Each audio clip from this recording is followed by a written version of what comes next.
sunum olaraq biz burada almanı, quru almanı da azca qızartmışıq, dadlandırmışıq düzürük üzərinə. Sonra kişmiş qeysisini də tökəcəyik yanına. Çox qəşəng alıncaq. Belə maraqlı görsənir.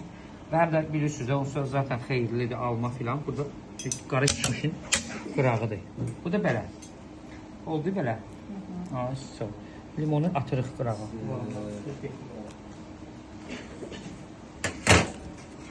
Kişmiş qeysidən ortasına.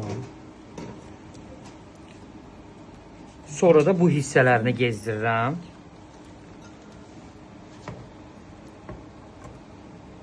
Belə.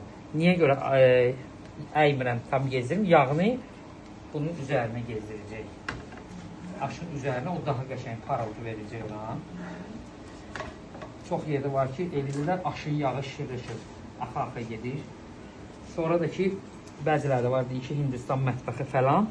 O qazanın üzərinə ki, bu lavaşı biz salırıq ha, yağlı yanda, axır yağı.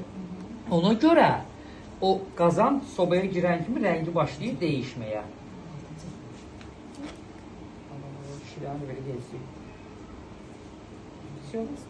Bu da bizim şaxtalarımız hazır. Maşallah. Maşallah, günümüz olsun. Əllərinizi sağlık. Çox sağ olun. Bu şaxtalar. Cümləmizin inşallah amin. İstəsəz kesə də bilərəm, yəni içini görə bilərsiniz. Zəhmət olmasa, böyük bıçaq.